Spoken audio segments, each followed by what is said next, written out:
Today we're going to be taking a look at the top 10 Scottish urban legends. Welcome to Mr. Giant Reacts to Ting and Ting and Ting. I'm Mr. Giant and we're going to get right into this video about Scottish urban legends. Let's do Tuba and Sim Simmer.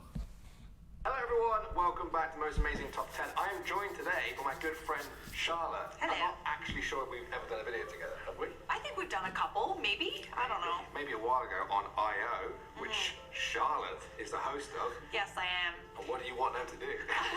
If you need a place to get your news on YouTube, definitely subscribe to Inform Overload. We post things that honestly you actually want to hear about. So if you're sick of the same old news cycle, definitely subscribe to Inform Overload. Yeah, if you're sick of me, Rebecca, Landon, go and check out Charlotte. Come hang out with me. It's refreshing. Anyway, guys, Charlotte is here to join me today with another video in our Urban Legends series, and this is Top 10 Scary Scottish Urban Legends. Let's do this.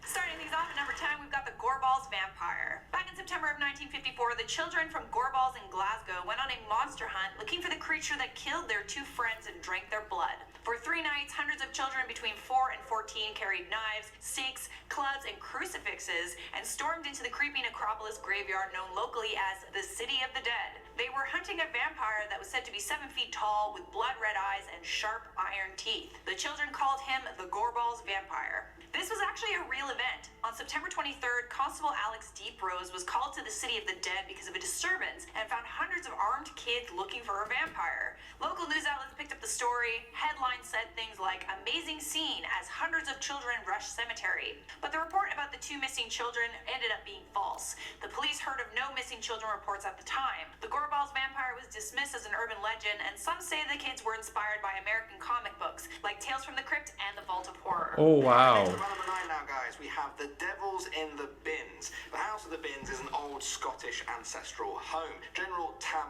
Dalyell was the head of the Dalyell family in the 17th century. Now, while he lived there, Tam claimed that every night the devil visited him in his home for a game of cards. He said the devil usually won.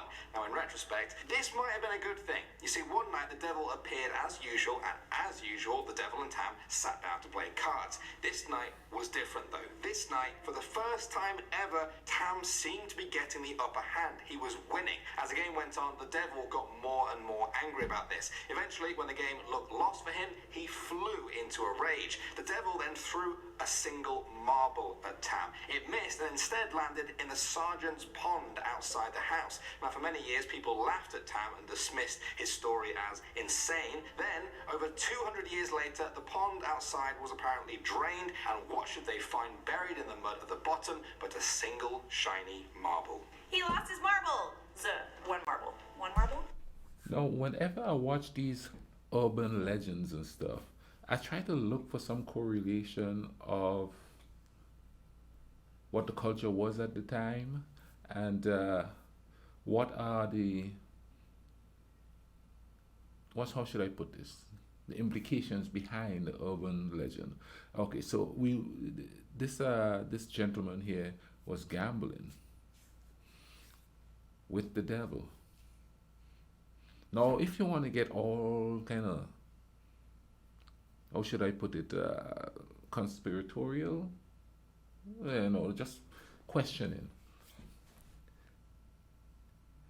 Gambling is bad for you, and it's the devil's game. Because even to this day, some places, they don't allow gambling. It's illegal to gamble in certain places. So that could be what the moral of this story is, you know what I mean? Now, it didn't end in any kind of tragedy. They did find the marble in there. My man could have tossed the marble in there. Now, I would like to know more about the gentleman himself, you know what I'm saying? What was his religious beliefs and stuff like that for him to come up with a story like that? No, it could be just an old guy telling tales just to scare people, or, to seem different than all the other nobles or other people around him. But it could also be that he's trying to tell people that gambling is a devil's sport. Don't get the devil angry. He just got lucky. Let's continue with this. At number 8, we've got Abandoned Annie. The city chamber Chambers is a famous building in Edinburgh with ancient alleys that run beneath. The streets below the city chambers are said to be haunted, and they attract psychics, ghost hunters, and mediums. This is because back in the 16th and 17th centuries, this particular area of Edinburgh was hit extremely hard by the plague. The streets used to be littered with bodies and sick people who were banished and left for dead. After the 18th century, the abandoned homes and alleys were sealed, but that doesn't stop people from venturing down there. There have been many strange noises and sightings reported, but most notably, a psychic claims to have come into contact with the ghost of a young girl named Annie. Abandoned Annie is a story that began in 1992 after a Japanese psychic called Eiko Gibo went to the close as a part of a documentary on paranormal activity. When the group were touring the area, she came across a room that she at first was too afraid to enter. She said the room had a terrible feeling of sickness, hunger, and cold. But then Eiko went inside the room because she said she was invited by the ghost of a little girl named Annie who had died of the plague. Annie grabbed her hand and said that she had been abandoned by her family and that she had lost her doll. Eiko later went back to the room with a Barbie for Annie to play with, and since then, visitors to Annie's room are told to bring a gift for her. There is now a pile of toys created by people who have visited her room. To this day, people report feeling sick, uneasy, and cold while visiting Annie's room, despite the fact that there is no historical record of any girl named Annie, and the story has been dismissed as a popular urban myth. An urban myth that actually has a happy purpose, apparently. Along with toys, people leave money for Annie, and at the end of every year, the money is counted and given to the sick kids' hospital. So far, Annie has raised more than £45,000 for other sick children. Next anonymous. Now, again, here we could see that Annie was a story manufactured to stop people from going down there. You know, when you take into consideration the history of the place where people would abandon plague victims to die, and since people didn't quite still understand the scientific part of the plague, you know, that would be a good story to tell to stop people from going down there. You know what I mean? Instead of just saying, and kids too, you don't know how to explain the whole biology of the thing. You know, telling them don't go down there. You know, it's not healthy for you. They say don't go down there. Annie gonna get you, or you're gonna see Annie. And even though they said it's like it's a pleasant ghost, I don't think no kid want to see no ghost. I know I don't. So that would be a good story to stop kids from going down there, because you know kids, you know, when you was a kid, come on, you want to explore everything. I know I explored places I shouldn't have been, and you know.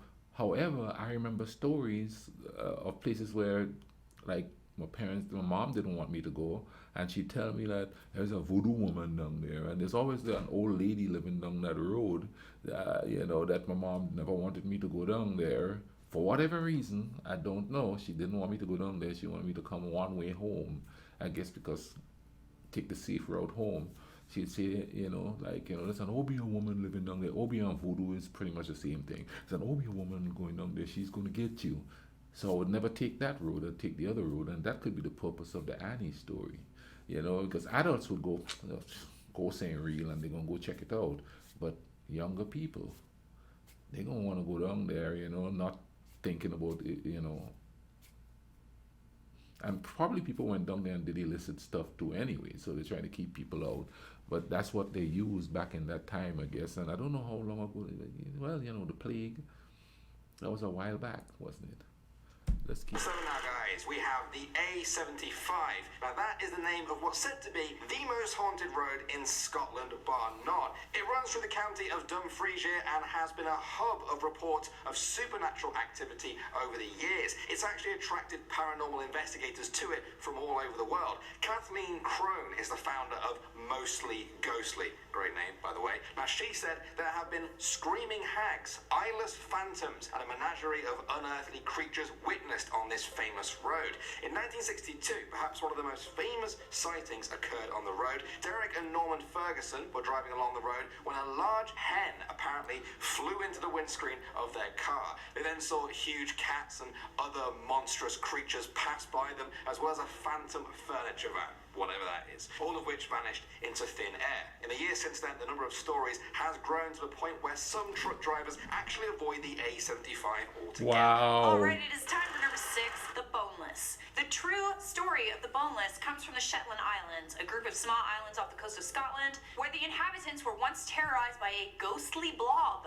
Yes, you heard that correctly. Stories about a ghostly apparition called the boneless, and sometimes a frightening, have been whispered on the Shetland Island for years now. It's based on an account found in the book Shetland Traditional Lore by Jesse Saxby. Although no one could describe the apparition properly, people called it the boneless because witnesses say it looked like a giant glowing white blob. Others said it looked like a jellyfish or a slimy white cloud. The boneless would appear pressed up against windows, and it never made a sound. It could move, though. Apparently, it could move faster than a dog. If you had happened to find yourself face to face with the boneless, you would cower in fear and often die of fright. There's a story about one boy who was dragged by the boneless to the edge of the cliff. He described it as smelling like rotting flesh. As he heard the waves crashing below, he grabbed the rocks and hung on for life. The boneless rolled off the cliff and disappeared, and the boy managed to drag himself back to his home to tell his parents.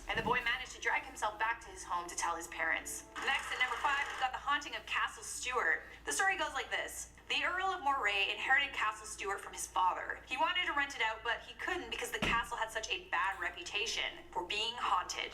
So the Earl tried to improve the castle's reputation by offering a reward to any man who was brave enough to spend the night in the castle. News about the reward spread, and eventually 4 men agreed. A minister, an elder in the Presbyterian church, a local shoemaker, and the last was a large man named Rob Angus. The deal was each of the men had to spend an entire night alone in a haunted room. Once they were inside, the door would be locked and wouldn't be unlocked until the next morning. The minister fell asleep in the room and had a dream about a blood-splattered man who sat down next to him. When he woke up, no one was there. The elder had a similar experience. While he was reading his Bible, the door to the room sprang open, and in walked a man covered in blood. The man drew his dagger on the elder, who fainted. He was found the next morning in complete shock. When it was the shoemaker's turn, he heard the door to the room open. A tall man with hooves for feet appeared in the doorway. The being jumped at the shoemaker, and he fainted in terror. He was found unconscious on the floor the next morning. And lastly, it was Rob Angus's turn. Rob Angus was a big, strong Scotsman who said he wasn't afraid of anything. As the servant closed the door to his room, he said,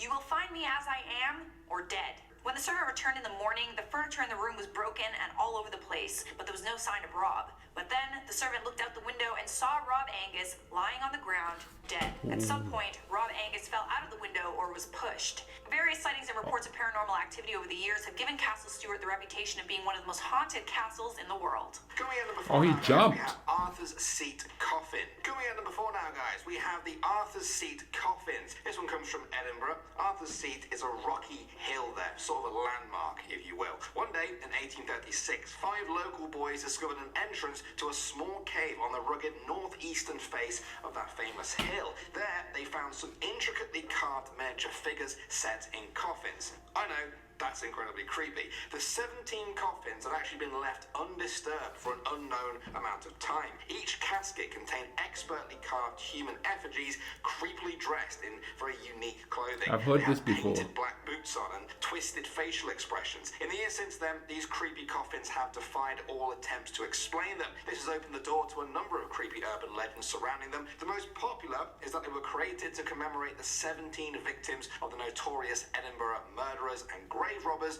Burke and Hare. I'm no relation to that Burke, though. Okay, maybe somewhere along the line. Awkward. Getting close now. At number 3, we've got Sawney Bean, Scotland's most famous cannibal. Not much is known about Sawney Bean, but he was said to have been born in the late 15th century. He married a woman who was said to be a witch and moved to Benane Cave in Ayrshire with his new wife. Sawney supported his wife by being a robber, but rather than risk being caught, Sawney murdered his victims and disposed of the evidence by eating the remains. The couple started having children, a lot of them, 14 to be exact, and fed them a high-protein diet of human flesh. Eventually, the children grew up and had their own children born of incest, and before long, the cave was inhabited by an entire extended family of 48 cannibals, all with a taste for humans. Wow. The family remained undiscovered and would ambush unfortunate victims, steal their money, and eat them. Local authorities would find decaying body parts, sometimes pickled, washed up on the surrounding beaches. Eventually, King James of Scotland heard about the Sawneys and orchestrated a 400-men manhunt. They found the cave full of human remains and stolen valuables. Sawney Bean was reportedly executed for the mass murder of over 1,000 people, but most historians believe that Sawney never existed, and his story was nothing more than an urban legend. Moving on to number 2 now, we have Gilly Doo. I think I pronounced that right. In Scottish legend, he's a solitary Scottish male fairy that lives alone in the forest. He disguises himself in trees so as not to be seen by humans. His light green skin and long branch arms make it almost impossible for people to spot him. However, it's important to note that the ghillie-doo is usually only this elusive to adults. You see, he's been known to appear and interact with friendly children. Now, you should know that doesn't mean that every interaction is a good one. He has been known to prey on people lost in the woods, killing or enslaving them. Perhaps the strangest thing I read about this creature is that he is said to collect the teeth of children to perform protective magic on them. This has led some people to believe that the ghillie-doo actually gave birth to the legend of the Tooth Fairy. A much lighter story, I think we can all agree. I don't think the Tooth Fairy has killed or enslaved anyone. If you know otherwise, let me know.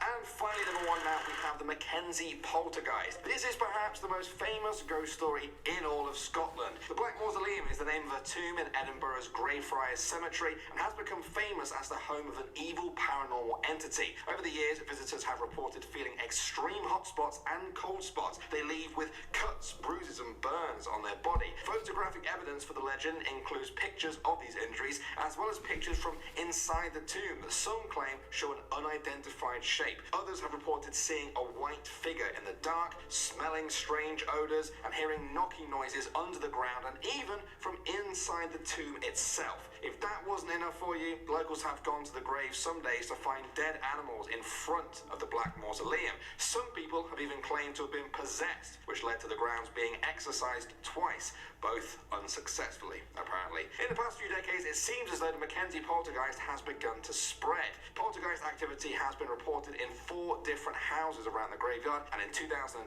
a large fire broke out in the residences behind George Mackenzie's tomb. Dang, Scotland is a really scary place, isn't it? It is. I've only been a few times, and maybe this is why. I think I just kind of innately felt that it was too scary for me. Just too spooky. I think it's all the castles and like the fog. England has that too, though. Oh. Yeah, England's scary. That's why I'm here in Canada. Pretty much. Thank you so much, Charlotte, for helping me today in this video. The last character there is more of a classic urban legend, or that one is kind of folklorish, you know what I mean, and thing, but man. And of course the Blob, you know, which I think that one is probably to keep kids from going out to the ocean and stuff. The Blob gonna get you. And then again, don't go out at night, you know, that Blob's gonna get you. But anyway, man, I enjoyed this, you know, and this is all in lure of Halloween coming up here in the States. You know, I'm watching a little bit more scary stuff and thing, you know, it's at the end of this month. So you're gonna get some more scary stuff from me before the month is up. Anyway, man, I'll leave a link in the description for this video so you could go check it out. Y'all take care of each other, alright? Cool runnings.